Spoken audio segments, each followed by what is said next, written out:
Assalamualaikum warahmatullahi wabarakatuh. Selamat sore semuanya. Perkenalkan saya Nur Hafsah dengan NPM 2351011 dari kelas 3 IHMC. Hari ini saya akan mempresentasikan atau menjelaskan topik yang berkaitan untuk tugas uas saya. Buku masalah perdata yang mana berkaitan dengan bagaimana cara mendaftarkan suatu perkara permohonan maupun gugatan di Pengadilan Negeri Batam. Oleh karena itu, stay tune.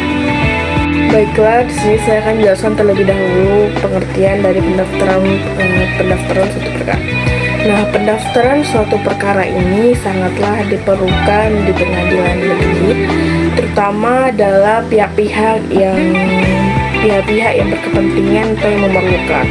Karena proses tahap pendaftaran suatu perkara atau registrasi ini merupakan tahap yang mana untuk jika tidak dilakukan pendaftaran suatu perkara, maka permohonan atau gugatan ini tidaklah ada dan tidak dapat terjadi. Sebaliknya, jika ada, maka proses pendaftaran perkara ini akan berlanjut ke tahap selanjutnya atau ke jenjang selanjutnya jika diperlukan lebih lanjut. Kira-kira kenapa ya dalam proses beracara perdata diperlukan adanya suatu proses pendaftaran perkara? Dan apa ya alasannya? Menarik untuk didiskusikan. Yuk kita cek di postingan selanjutnya. Alasannya, karena mengatur tata cara beracara di pengadilan, menjamin hak-hak para pihak yang terlibat, memastikan adanya suatu kepatuhan hukum, proses administratif yang terstruktur, menentukan kompetensi relatif pengadilan yang akan menangani perkara tersebut, menjamin bahwa gugatan atau permohonan tersebut telah memenuhi semua syarat. Nah, jadi itu dia ya alasannya mengapa diperlukan adanya proses pendaftaran suatu perkara dan mengapa itu penting untuk dipahami. Adapun dasar hukum yang mengaturnya itu sesuai dengan Peraturan Pemerintah Nomor 53 Tahun 2008 tentang jenis dan tarif atas jenis penerimaan negara bukan pajak yang berlaku pada Mahkamah Agung dan badan peradilan yang berada di bawahnya. Selanjutnya yaitu Peraturan Mahkamah Agung RI Nomor 3 Tahun 2012 tentang biaya proses penyelesaian perkara dan pengelolaannya pada Mahkamah Agung dan badan peradilan yang berada di bawahnya. Ya ini kedua ini adalah merupakan dasar hukum dari proses pendaftaran suatu perkara. Oke, sekarang kita masuk pada proses pendaftaran perkara perdata di Pengadilan Negeri Batam. Oke, yang pertama yaitu persiapan dokumen. Pihak yang berperkara datang ke Pengadilan Negeri dengan membawa surat gugatan atau permohonan. Selanjutnya yaitu membawa fotokopi identitas berupa seperti KTP penggugat yang masih berlaku. Jika penggugat diwakili kuasa hukumnya, maka menggunakan KTP kuasa hukum yang dilampirkan. Selanjutnya yaitu bukti pendukung lainnya seperti surat perjanjian, bukti kwitansi, serta dokumen lain yang sekiranya relevan dengan perkara tersebut. Selanjutnya yaitu surat kuasa khusus jika penggugat didampingi oleh kuasa hukumnya. Kita mempersiapkan dokumen yang ada, selanjutnya yaitu menuju ke loket pelayanan terpadu satu pintu atau PTSP. Setelah dokumen semua dirasa sudah lengkap, maka datanglah ke PTSP Pengadilan Negeri Batam bagian pendaftaran perkara. Agar bekas dokumen yang diperlukan, petugas akan memeriksa kevalidan dan kelengkapan dokumen Anda.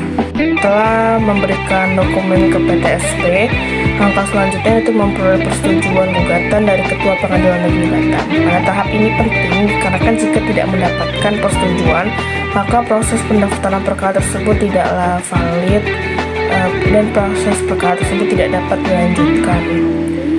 Selanjutnya yaitu membayar biaya perkara.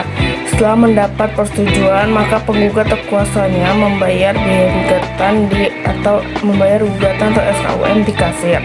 Selanjutnya, pihak yang berperkara menyerahkan kepada pemegang kas atau kasir surat gugatan atau permohonan tersebut dalam kuasa hukumnya untuk membayar SKUM. Setelah pemegang kas menyerahkan asli surat kuasa untuk membayar SKUM kepada pihak yang berperkara sebagai dasar penyetoran panjar biaya perkara ke bank.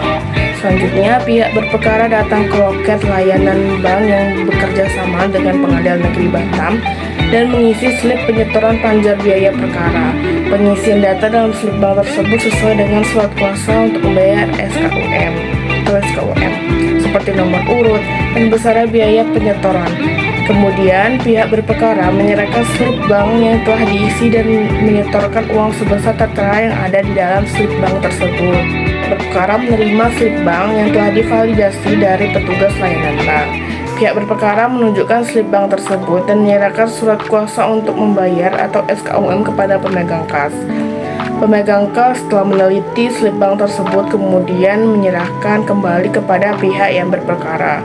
Pemegang kas kemudian memberi tanda lunas dalam surat kuasa untuk membayar atau SKUM dan menyerahkan kembali kepada pihak berperkara asli dan tindasan pertama surat kuasa untuk membayar atau SKUM serta surat gugatan atau permohonan yang bersangkutan.